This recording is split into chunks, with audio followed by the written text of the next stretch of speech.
Livro Catecismo sobre Nossa Senhora, Adultos. Primeira parte. Resumo da vida da Santíssima Virgem. Lição 1.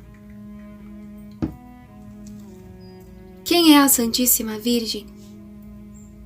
A Santíssima Virgem Maria é a mãe de nosso Senhor Jesus Cristo, Filho de Deus feito homem para nos salvar. Para bem conhecer a vida da Santíssima Virgem, não basta considerar o tempo que Maria passou sobre a terra. Precisa-se ainda seguir o curso dos séculos que precederam seu nascimento e durante os quais tantos oráculos e figuras anunciaram-na ao mundo. Penetrar até nas profundidades da eternidade, onde, pela sua predestinação, esta augusta Virgem existiu no pensamento do Altíssimo, inseparavelmente unida ao Cristo Redentor, o primogênito de toda a criatura. Com efeito de toda a eternidade, Deus tinha previsto o pecado do primeiro homem. Desde então, tinha resolvido repará-lo pela encarnação de seu unigênito e decretado que este inefável mistério se cumpriria no seio virginal de Maria. 1. Predestinação, promessas. 2. Que se deve entender por predestinação de Maria? Deve-se entender o lugar especial e privilegiado que Maria ocupou no pensamento de Deus, decretando e preparando desde toda a eternidade a grande obra de nossa redenção. Deus tinha diferentes meios para purificar o homem da mancha do pecado. Na hipótese da encarnação, isto é, da união pessoal do Verbo com a natureza humana.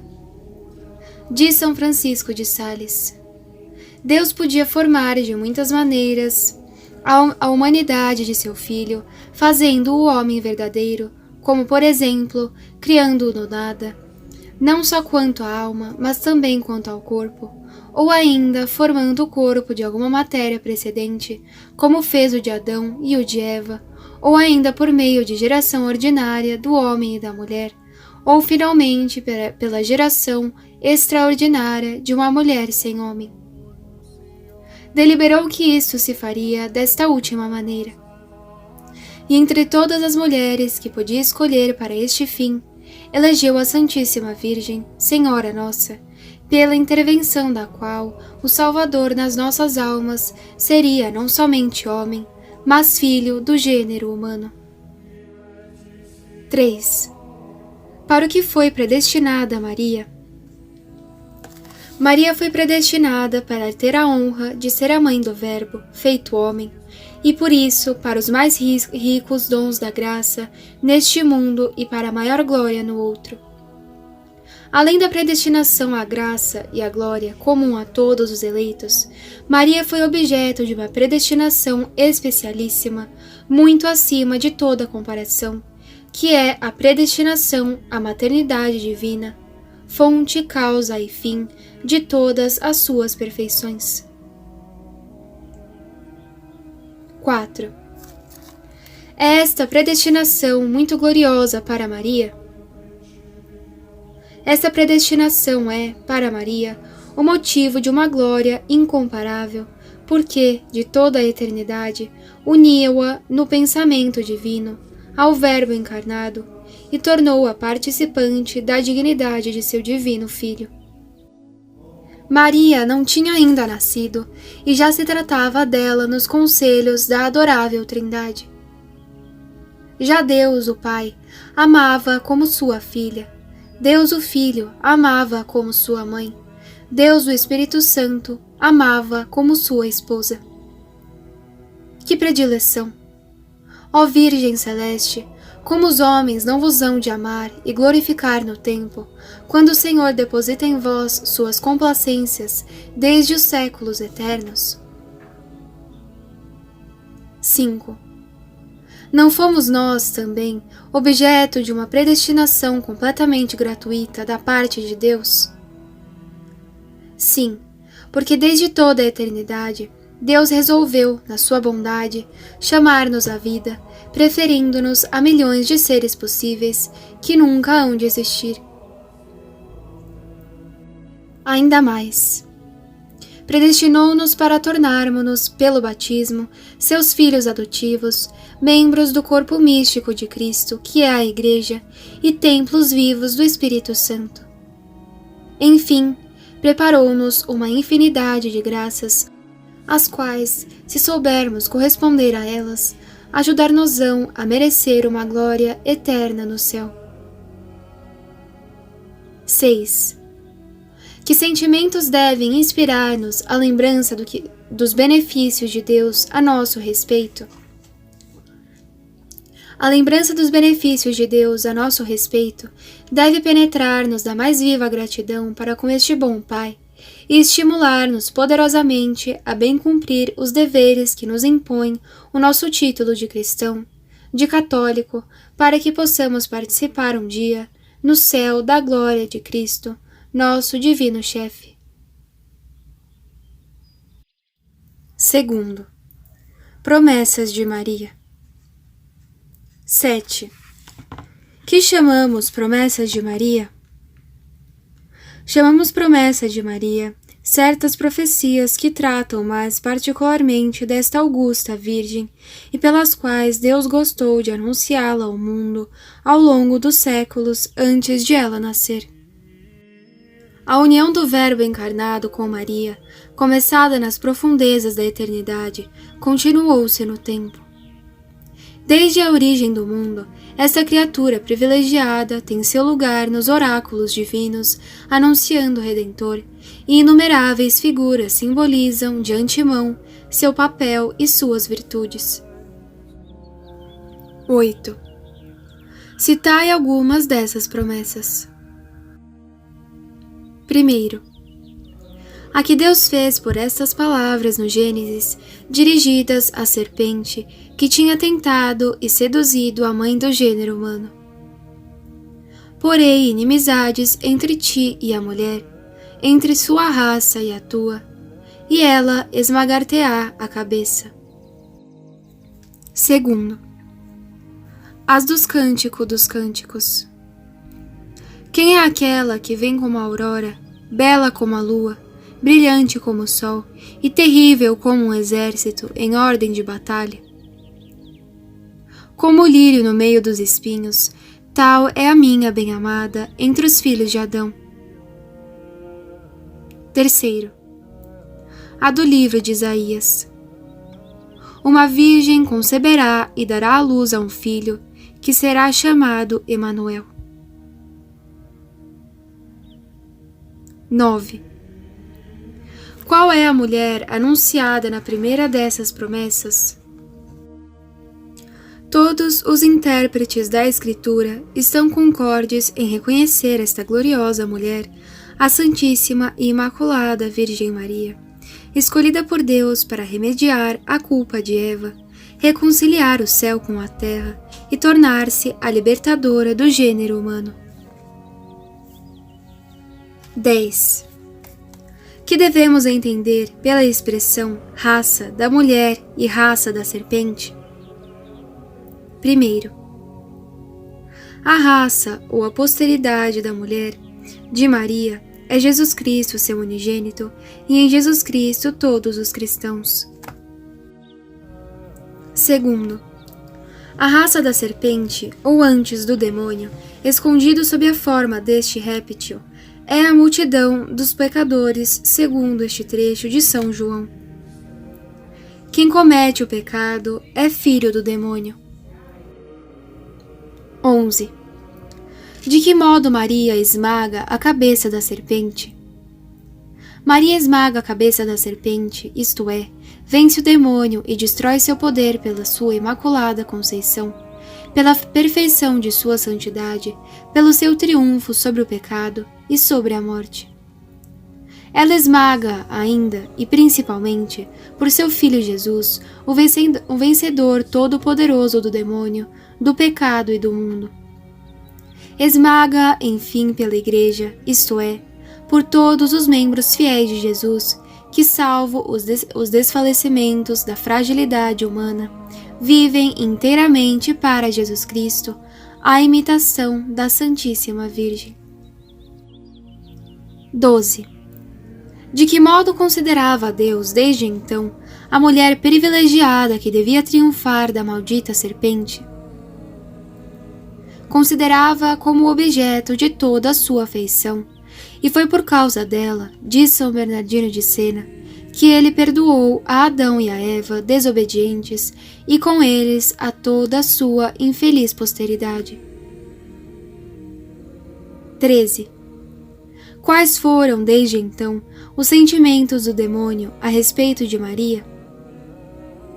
Foram sentimentos de ódio irreconciliável, ódio que os hereges compartilham sempre, em todos os tempos ou lugares, proibindo o culto de Maria, profanando suas imagens, destruindo seus santuários, impedindo suas festas e combatendo sua devoção. 14. Que impressão produziu sobre nossos primeiros pais o anúncio desta mulher bendita, que devia reparar os funestos efeitos de sua desobediência?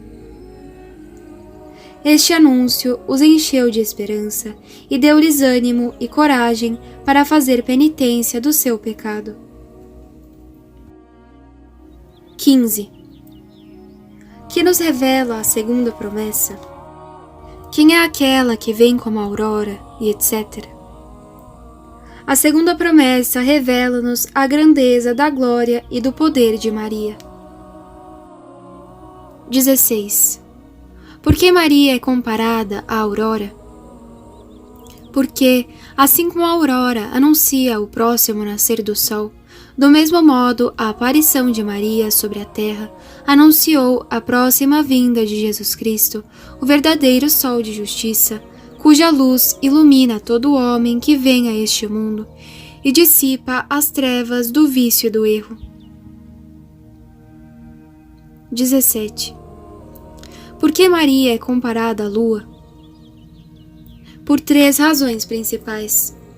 Primeiro, porque Maria excede a todos os santos em merecimentos, em glória e em poder, como a lua excede em brilho e em beleza aos demais astros da noite. Segundo, porque tudo o que ela tem vem de Deus, e que sem cessar espalha seus benefícios sobre os homens, do mesmo modo que a lua recebe sua luz do sol e a difunde abundantemente sobre a terra. Terceiro, enfim, porque ela guia o piedoso cristão através das peripécias da vida, assim como a lua ilumina os passos do viajante desencaminhado e o faz regressar felizmente e incólume à sua morada. 18. Esta comparação da Santíssima Virgem com o astro das noites não é própria para estimular a confiança dos pecadores? Sim, e é para tal fim que Santo Afonso de Ligório exorta-os quando diz: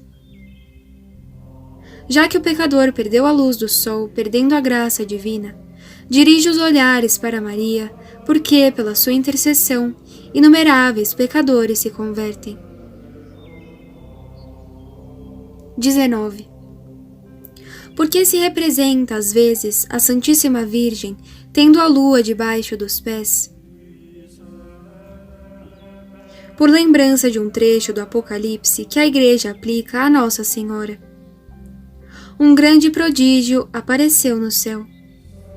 Uma mulher revestida de sol, tendo a lua debaixo de seus pés e coroada com 12 estrelas.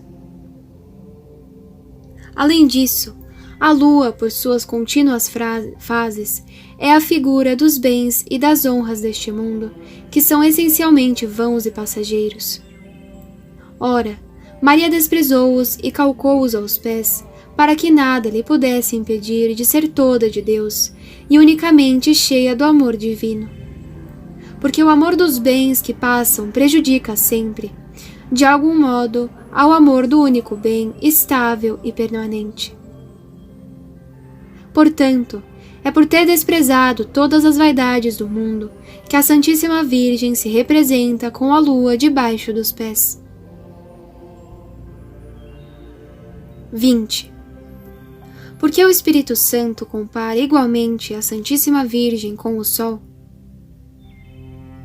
Primeiro, do mesmo modo que o Sol sobrepuja em brilho e em beleza todos os astros do firmamento, assim a Santíssima Virgem é o ornamento mais precioso da corte celestial, na qual a sua glória excede infinitamente a dos maiores santos. Segundo, assim como o sol ilumina, alegra, aquece e fecunda a terra, também Maria dissipa as trevas que o espírito da mentira espalha tão a miúde em nossas almas, conforta os nossos corações com as consolações celestes, abrasa-os do divino amor que devora o seu, e, deste modo, os faz produzir os frutos de toda a espécie de boas obras. 21. Porque Maria é comparada a um exército em ordem de batalha? Para nos fazer compreender que irresistível poder Deus lhe deu para nos defender contra os inimigos de nossa salvação. Sois, diz-lhe São Bernardo, a invencível guerreira diante da qual fugiu todo o exército do espírito das trevas. 22. Os demônios temem muito o poder de Maria? Sim, a tal ponto que seu nome, verdadeira melodia para o céu e a terra, retumba como um trovão dos infernos. E os demônios, por mais que estremeçam de raiva, devem curvar o joelho, ouvindo-o pronunciar. 23. Que conclusão prática devemos tirar do estudo dessa segunda promessa? Devemos tomar, quanto antes, o salutar costume de recorrer a Maria em nossas tentações, certos de que, com o seu socorro, sairemos vitoriosos do combate. 24. Porque, na terceira promessa, Maria é comparada ao lírio? Maria é comparada ao lírio para mostrar sua pureza virginal, da qual esta flor é o gracioso símbolo. E ainda porque, assim como o lírio é, segundo se diz, um remédio contra a mordedura das serpentes, a invocação de Maria é também um meio poderoso de resistir aos assaltos do espírito impuro ou alcançar nossa cura, se nessa luta recebermos feridas. 25. Qual foi para Maria a recompensa de sua admirável pureza? A pureza valeu a Maria, como canta a Igreja, a felicidade de agradar especialmente a nosso Senhor Jesus Cristo. Se cultivarmos como ela o belo lírio da pureza, seremos nós também os prediletos de Cristo. Porque está escrito que quem ama a pureza terá o Rei do céu por amigo. 26. Que conclusão prática devemos tirar do estudo da terceira promessa de Maria? Devemos esforçar-nos por agradar cada vez mais a nossa Mãe do Céu, por uma aplicação constante e generosa para conservar puros nossos corações e nossos sentidos, lembrando-nos de que é preciso, primeiro, evitarmos as menores ocasiões perigosas e invocarmos a Maria sem demora no princípio da tentação. 27. Que mistério anuncia Isaías na quarta promessa? Uma virgem conceberá e dará à luz a um filho, e etc. Anuncia o mistério da encarnação, que se cumpriu 7 séculos mais tarde, quando o arcanjo Gabriel, enviado a Maria, disse-lhe da parte de Deus: Concebereis e dareis à luz a um filho, a quem chamareis Jesus. E quando a Virgem anuiu, dizendo: Eis aqui a escrava do Senhor, faça-se em mim segundo a vossa palavra. 28. Como saberemos que esta profecia trata do mistério da encarnação? Sabemo-lo pelo Evangelho mesmo. Depois de contar a admirável conceição do Filho de Deus por obra do Espírito Santo, acrescenta: tudo aquilo se fez para cumprir o que dissera Deus por seu profeta. A Virgem conceberá e dará à luz um filho, que será chamado Emanuel, isto é, Deus conosco. 29. Não há outras promessas ou profecias que dizem respeito a Maria? Sim, até são numerosíssimas, entre elas citaremos as duas seguintes. Primeira, uma haste sairá da raiz de Jessé, e uma flor brotará de sua raiz, e o Espírito do Senhor descansará sobre ela. Segundo, a sabedoria construiu uma morada e baseou-a sobre 7 colunas. 30. Explicai o sentido desses graciosos símbolos. Primeiro, Jessé era o pai de Davi e, por conseguinte, um dos antepassados de Maria. Dessa raiz fecunda saiu uma haste, Maria, sobre a qual desabrochou uma flor pura e rubra, que é o Cristo Jesus. Segundo, Maria, dizem São Bernardo e Soares, é a morada da qual fala o livro dos Provérbios, morada viva, construída, enfeitada e habitada pelo Filho de Deus, feito homem, que é a sabedoria eterna do Pai. As 7 colunas, esteios desta morada, figuram as 3 virtudes teologais e as 4 virtudes cardeais que Maria elevou ao mais alto grau de perfeição. 31. De que modo Deus habitou em Maria? Primeiro, espiritualmente, pela graça santificante que Maria possuía em grau sobreeminente desde o primeiro instante de sua existência. Segundo, corporalmente, durante os 9 meses que seguiram a encarnação do Verbo. 32. Não somos nós também templos de Deus? Sim, é uma verdade que São Paulo nos ensina em muitas de suas epístolas. 33. Citai algumas das palavras do apóstolo. Não sabeis vós que vossos membros são o templo do Espírito Santo que está em vós? E ainda, se alguém mancha o templo de Deus, Deus o punirá, e sois vós este templo. 34. De que modo se viola o templo de Deus, do qual fala São Paulo? Pelos costumes corrompidos e por um procedimento desregrado. 35. Que meios devemos tomar para conservar puro e santo o templo de nosso corpo? Devemos fugir com muito cuidado das ocasiões do pecado, armar-nos de vigilância, recorrer à oração, frequentar os sacramentos de penitência e Eucaristia e ter uma sólida devoção à Santíssima Virgem. 3. Figuras de Maria. 36. Acabais de dizer que Maria foi prefigurada nos tempos remotos. Que entendeis por figuras de Maria? Entendo por figuras de Maria coisas ou pessoas que têm, com esta Divina Mãe, analogias extraordinárias e particulares. Essas figuras têm fornecido aos comentadores das Sagradas Escrituras matéria para instruções muito interessantes e muito úteis.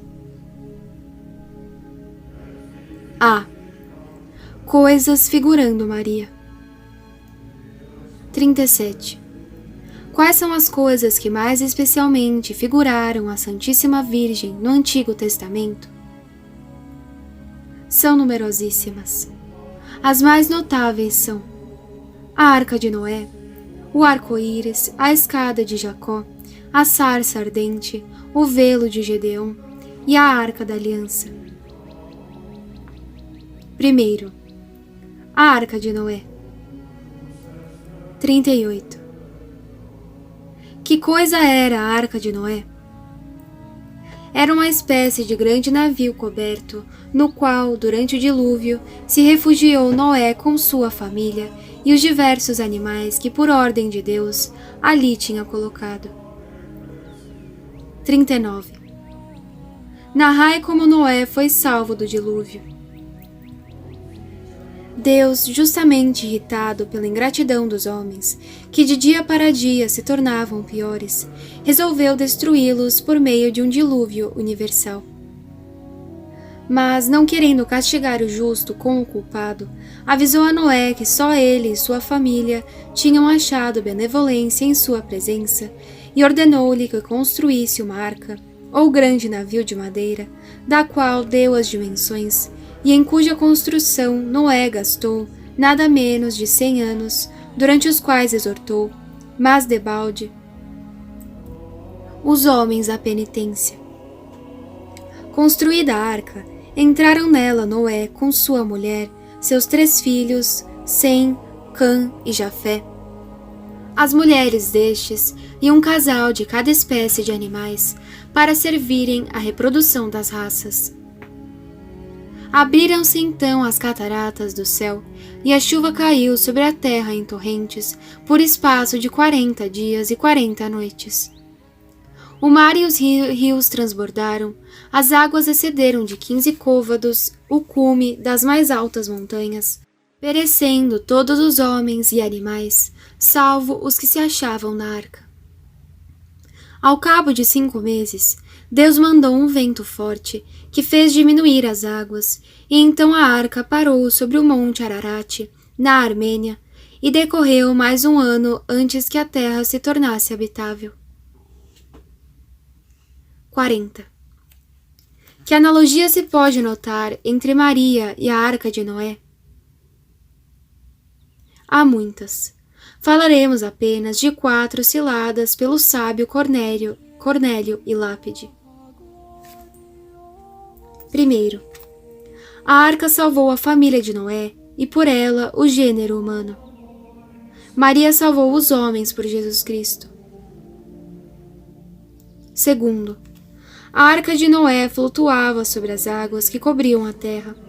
Maria nunca foi submersa pelas águas corruptas da concupiscência e do pecado.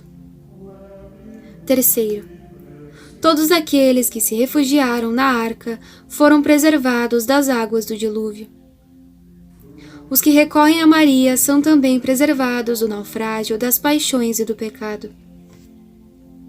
Quarto, depois do dilúvio, a terra povoou-se de novo pelos habitantes da arca. O paraíso é povoado pelos fiéis servos de Maria. 41. Esta interpretação concorda com a doutrina dos santos? Sim, a doutrina dos santos confirma perfeitamente esta interpretação. Maria, diz São Bernardo, é esta arca por meio da qual escapamos do naufrágio da condenação eterna. Santo Afonso de Ligório conta que Santa Madalena de Paz teve um dia uma visão na qual Deus lhe mostrou, no meio do mar, uma barca que servia de refúgio a todos os servos de Maria, e que esta augusta rainha os conduzia felizmente ao porto. Ele acrescenta que a santa entendeu, por isso, que quem vive sob o patrocínio de Maria não deve recear o duplo naufrágio do pecado e da morte eterna. 42. Maria usa de sua poderosa influência só em favor dos homens considerados individualmente.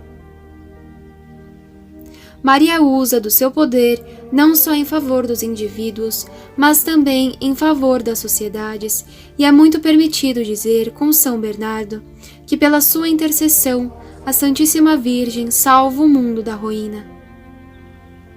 A terra teria desaparecido por causa dos crimes inumeráveis dos pecadores, se, por sua clemência e bondade, a gloriosa Virgem não a preservasse dos golpes da justiça de Deus. Pela vossa proteção, ó Virgem Santíssima, exclama São Boaventura, o mundo é preservado. 43. Que figuravam os animais de cada espécie introduzidos na arca? Figuravam os pobres pecadores, que Maria não recusa tomar sob sua proteção. Com a diferença que aqueles animais não mudaram de natureza na arca, ao passo que os pecadores que recorrem a Maria se corrigem pouco a pouco de seus vícios e tornam-se homens renovados. 44. Que devemos concluir das explicações que precedem?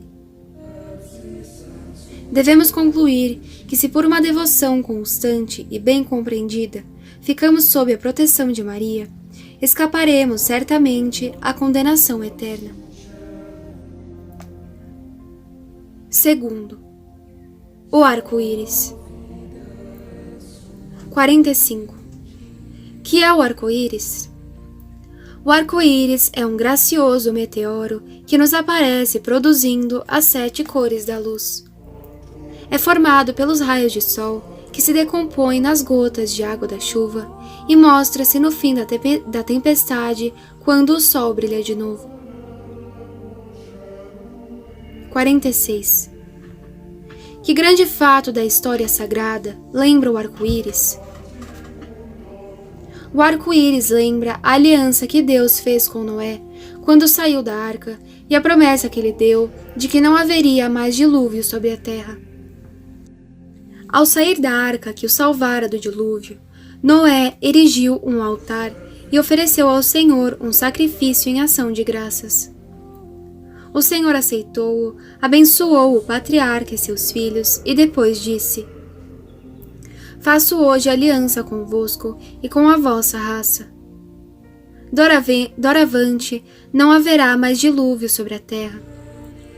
Eis o sinal de minha aliança. Quando eu cobrir o céu de nuvens, meu arco aparecerá nos ares, e lembrar-me-ei da aliança que acabo de fazer convosco e com tudo o que tem vida. 47. De que modo o arco-íris é a figura de Maria? Primeiro, o arco-íris, traço de união entre o céu e a terra, é uma expressiva figura de Maria, medianeira de intercessão entre Deus e os homens. Pelas mãos de sua mãe, o Salvador nos comunica suas graças e recebe em troca nossas adorações e nossos pedidos. Segundo, como o arco-íris brilha com as 7 cores da luz, também Maria é adornada dos 7 dons do Espírito Santo. Terceiro, se o arco-íris é um sinal de paz e de aliança entre o céu e a terra, quanto mais a bem-aventurada Virgem Maria, que nos deu Jesus Cristo, o supremo medianeiro do Testamento Novo. Quarto, enfim, do mesmo modo que o arco-íris é o penhor da promessa que Deus fez outrora a Noé, de não mandar mais dilúvio sobre a terra, assim a Santíssima Virgem é o feliz sinal da nossa redenção, que todos os poderes do inferno não serão capazes de impedir. 48. Que instrução prática encerra a explicação dessa figura de Maria? Sendo a Santíssima Virgem um sinal de paz e um penhor de salvação, recorramos a ela cheios de confiança e imploremos nossa graça pelo seu valioso poder junto a Jesus. Terceiro, a escada de Jacó. 49. Narrai a visão de Jacó. Jacó acabava de receber a bênção de seu pai. Apenas saiu da presença do velho Isaque e encontrou Esaú, que voltava da caça. Sabendo o que se tinha passado, este enfureceu-se e jurou matar seu irmão. Rebeca, sua mãe, assustada, disse a Jacó: Foge, meu filho, para Harã, na casa de Labão, e deixa-te lá ficar até que diminua a ira de teu irmão. Jacó obedeceu imediatamente e pôs-se a caminho. Ao fugir, Jacó teve que dormir uma vez, de noite, num descampado. Cansado de caminhar, toma uma pedra por travesseiro, deita-se no chão e adormece. Viu então em sonho uma escada misteriosa que da terra se elevava até o céu. Os anjos de Deus subiam e desciam por ela, enquanto o Senhor, do alto da escada, lhe dizia: Eu sou o Deus de Isaque e de Abraão. A terra em que estás dormindo, dá-la-ei aos teus descendentes, e por meio de um deles serão abençoadas todas as nações. Despertou Jacó e, cheio de respeito, exclamou: Em verdade, o Senhor está neste lugar. É aqui a casa de Deus e a porta do céu. Depois, tomou a pedra sobre a qual tinha descansado a cabeça, levantou-a como monumento e consagrou-a ao Senhor. Este lugar foi chamado Betel, isto é, Casa de Deus. 50. De quem a escada de Jacó será a figura? De Maria Santíssima. Respondem São Bernardo, São João Damasceno, São Boaventura e muitos outros doutores. Podem aplicar-se a Maria, diz São Bernardino de Sena, as palavras de Jacó, depois de sua visão de Betel. É aqui a casa de Deus e a porta do céu. Maria é a escada de Jacó, cujo cimo toca ao céu, e por conseguinte, para aí conduz. Os anjos descem e sobem, isto é, por sua ordem, estes puros espíritos chegam a nós para proteger-nos e elevar nossas preces a Deus. São Pedro Damião acrescenta: Deus desceu do céu sobre a terra por Maria, a fim de que por ela os homens pudessem merecer elevar-se da terra ao céu. 51. Foi quando fugitivo e cansado que Jacó viu a escada misteriosa, figura de Maria. Essa circunstância não é significativa? Sim. Prova-nos que esta verdade, que Maria, mãe terna e compassiva, é fiel em socorrer seus servos em todas as aflições, penas e provas. É a mãe e rainha do povo cristão. Nos dias de perigo, esta lança-se aos seus joelhos e ela o salva, como em Lepanto e em Viena. Nos dias em que reina a paz, visita-o naqueles ilustres santuários em que ele se apinha com tanta confiança. Em La Salette, ela chora sobre nossas infidelidades à lei de Deus e nos mostra como a causa dos males que nos afligem e dos quais somos ameaçados. Em Ponteman, ela nos consola pela esperança e nos convida a orar, asseverando-nos que seu filho se deixará comover. Em Lourdes e em tantos outros santuários, donde os milagres irradiam ao longe sobre o mundo inteiro, indica-nos a penitência como remédio às nossas provas. Que admirável solicitude! 52. Maria será a escada do céu, tanto para os pecadores como para os justos? Sem a menor dúvida. E aqueles, diz Santo Afonso de Ligório, que mereceram o inferno, não devem desesperar de recuperar o reino eterno, com a condição de entrarem no serviço da Rainha do Céu. São Bernardo já tinha anunciado a mesma verdade, dizendo: É por vós, ó Maria, que a vida eterna é dada a tantos infelizes que haviam merecido o inferno. E São Germano também, quando disse: Os pecadores procuram a Deus por vós, ó Maria, e salvam-se. 53. Disse que a escada pousava no chão e elevava-se até o céu. Essa circunstância aplica-se a Maria?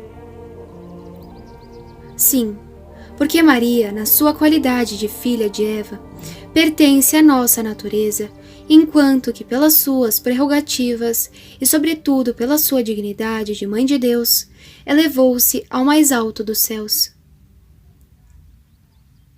54.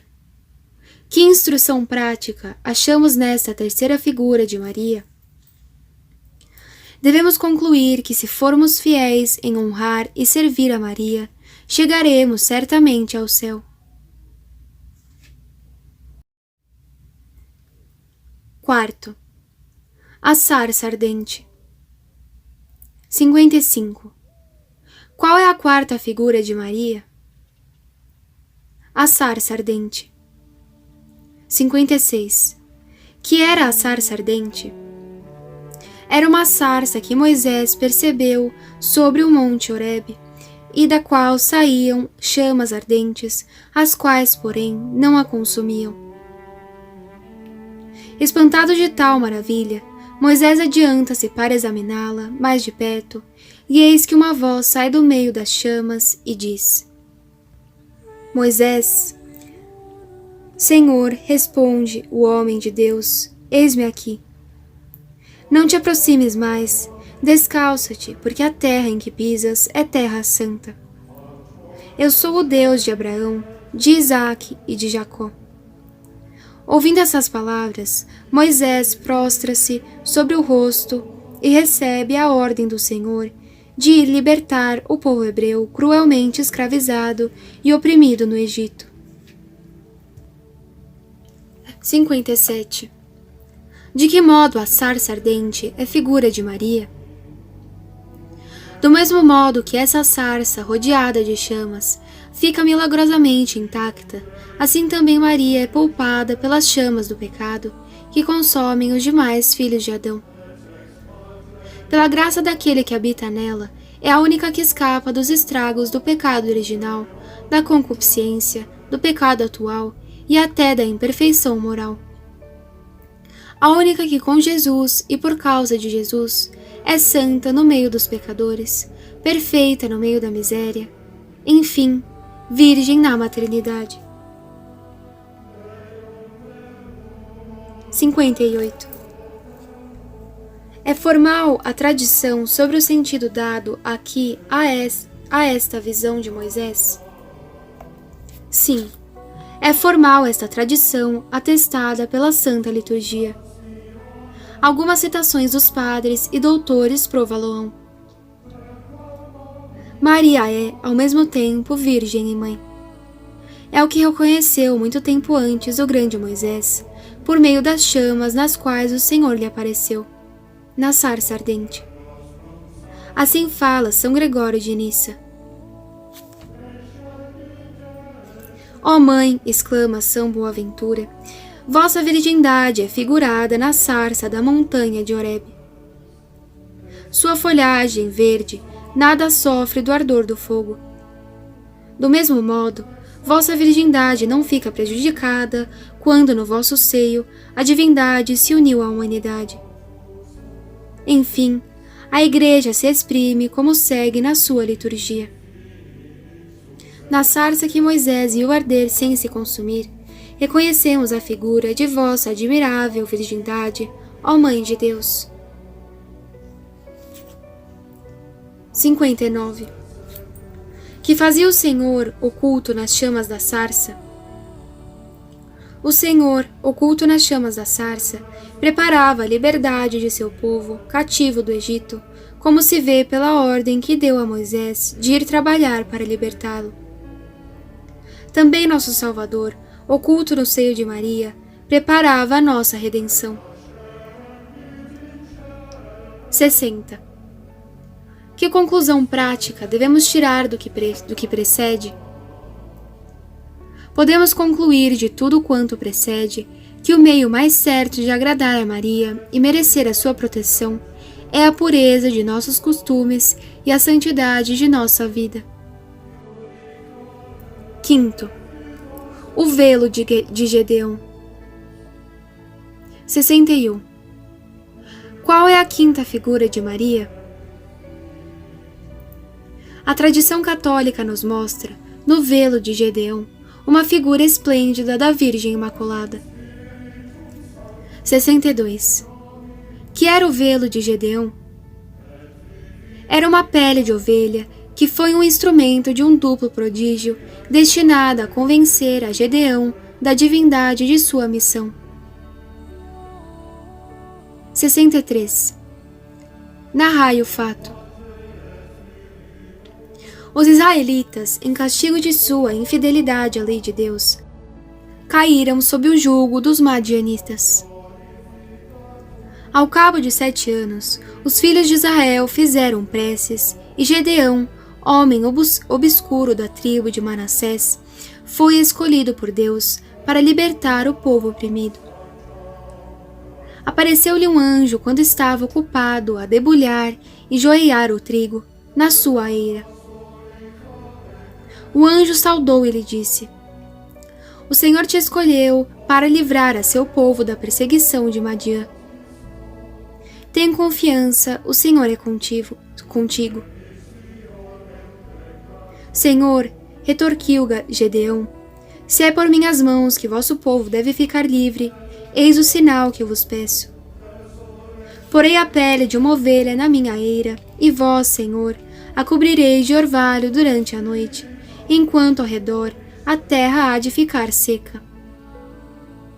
Assim foi feito e encheu-se um jarro do orvalho milagroso recolhido da pele. Gedeão disse ainda ao Senhor: Permiti que eu vos peça outro sinal.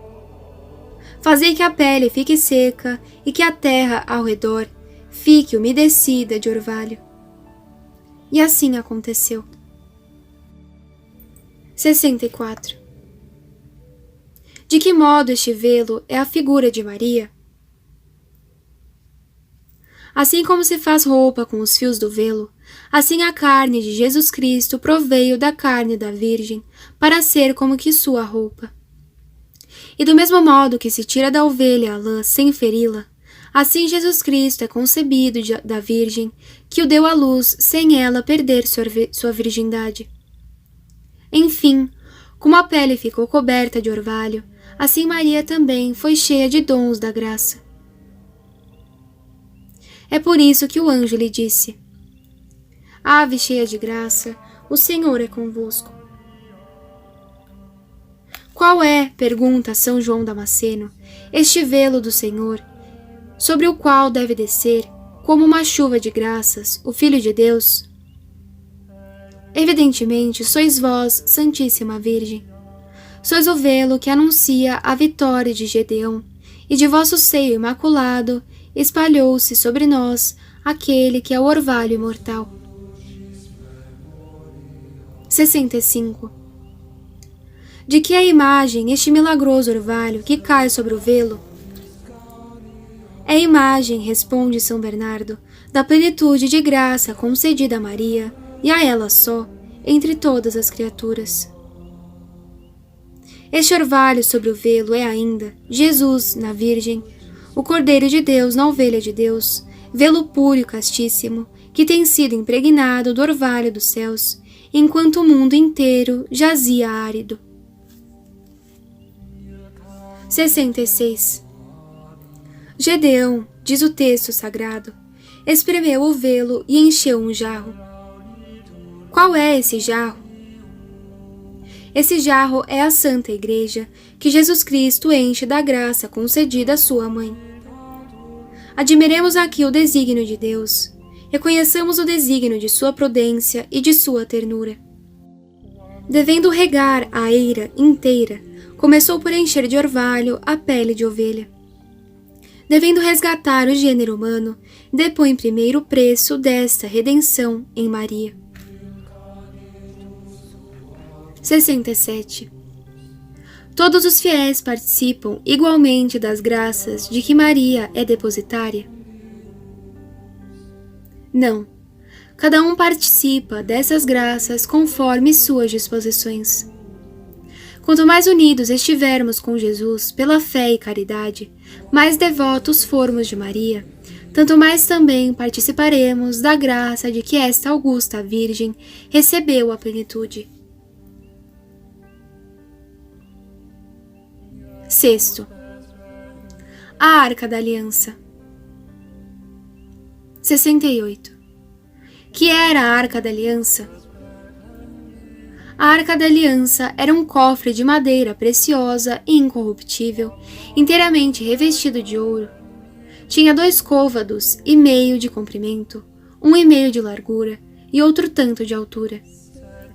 2 querubins de ouro de cada lado cobriam-na com suas asas estendidas. A parte superior chamava-se propiciatório. Era ali que Deus se manifestava e dava os seus oráculos a Moisés ou ao sumo sacerdote que o consultava. 69. Que analogias há entre a Arca da Aliança e a Santíssima Virgem? Podem citar-se particularmente as seguintes. Primeiro, a Arca da Aliança era de madeira de cedro incorruptível. Maria, a Arca do Novo Testamento, foi imaculada na sua conceição e na sua vida inteira. Depois de sua morte, seu puríssimo corpo foi preservado da corrupção do túmulo. Segundo, a arca era forrada de ouro finíssimo, por dentro e por fora. A Santíssima Virgem esteve sempre imersa no amor divino, que é, entre todas as demais virtudes, o que é o ouro entre os demais metais.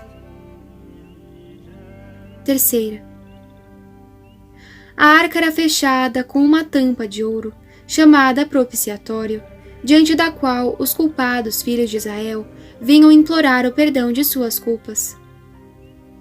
A Igreja nos convida a recorrermos a Maria, Mãe de Misericórdia, para placarmos com mais certeza a ira divina.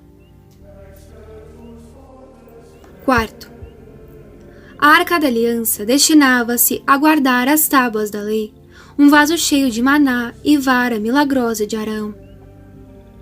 Maria teve em seu seio virginal nosso Senhor Jesus Cristo, o autor mesmo da lei, o verdadeiro pão vivo descido do céu, o verdadeiro sacerdote da lei nova. Quinto, enfim, a arca era o sinal da aliança que Deus tinha feito com o seu povo escolhido. Maria é mais do que um sinal ou um símbolo, porque, dando Jesus ao mundo, tornou-se o instrumento da aliança que Deus fez com a humanidade inteira. Vê-se por aí quanto a Igreja tem razão de pôr sobre os nossos lábios esta invocação das ladainhas. Arca da Aliança, rogai por nós. 70. A Arca da Aliança não é, ainda, por outras razões, figuras de Maria? Sim, pelos prodígios de que foi o instrumento. É assim, por exemplo, que em presença da Arca da Aliança, o Jordão se abriu para dar passagem, a pé enxuto, aos filhos de Israel. Do mesmo modo, à vista de Maria, ouvindo seu nome, os demônios recuam apavorados. Vemos também na história sagrada que a arca, fonte de prosperidades e penhor da proteção divina para Israel, não atraiu senão calamidades sobre os inimigos do povo de Deus e sobre todos aqueles que, como Osa e os Betsamitas, se esqueceram do respeito que lhe era devido. Imagem maravilhosa das graças que acompanham a verdadeira devoção a Maria e dos castigos terríveis com que Deus fere, as mais das vezes, mesmo nesta vida, os miseráveis que se atrevem a ofender sua mãe. 71.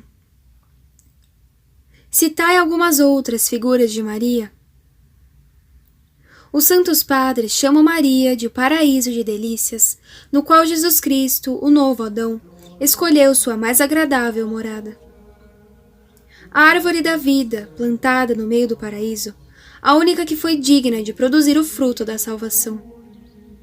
O tabernáculo, onde Deus habitou em toda a sua glória. O altar dos sacrifícios, onde Jesus, vítima do mundo, se ofereceu ao Pai eterno. O candelabro de ouro, ornado dos 7 dons do Espírito Santo, como de 7 braços, que dão uma luz admirável. A torre de Davi, donde pendiam 1000 escudos. A nuvenzinha do profeta Elias, anunciando a fecundidade da terra, e etc.